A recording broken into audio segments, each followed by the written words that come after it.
আমি মূলত একটি স্লোগান দিয়ে ভাইরাল হয়েছিলাম।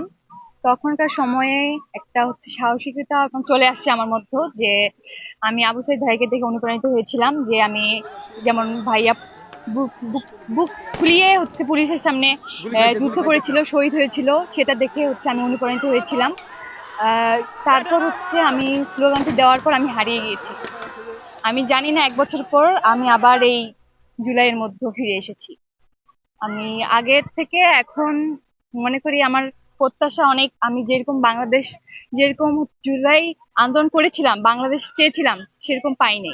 এই প্রত্যাশা পূরণ হয়নি আমার। আমি সেই সময় স্লোগান দিয়ে অনেক হুমকির মুখোমুখি হয়েছি। তারপর আহ, পুলিশ, ছাত্রলীগ সবাই মানে একটা কটু কথায়, মানে কটু কথা থেকে শুরু করে অনেক নানা সমস্যার সম্মুখীন হয়েছি। এখন তারপর থেকে আমার আর কেউ খোঁজ নেয়নি। আমরা জুলাইয়ে যারা নারীরা ছিলাম, অবদান ছিল আমাদের, আমাদের নারীদের সামনে অবশ্যই আমরা নিরাপত্তা চাই। যে আমি তো সেই সময় আন্দোলন করে ভাইরাল হয়েছিলাম, অবশ্যই খোঁজ নেওয়া উচিত ছিল যে সেই মেয়েটি কেমন আছে, সে কি কোনো বিপদে পড়েছে কিনা, কোনো ছাত্রলীগের হুমকি সে খেয়েছে কিনা, কোনো নিরাপত্তাহীনতায় ভুগতেছে কিনা।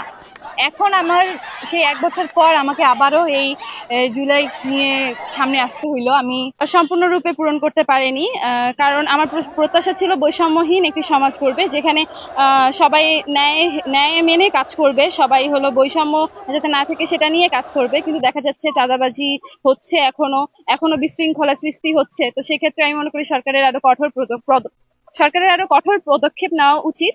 আর সেই সময় আমরা আন্দোলন করেছিলাম, পুলিশের সামনে আমরা আমাদের বুক পেতে দিয়েছিলাম। ঠাকুরগাঁয়ের যে আন্দোলনটা জমজমাট করেছিলাম আমরা নারীরা, কিন্তু আমাদের নারীদের খোঁজ হয়তোবা নেওয়া হয়নি সেভাবে।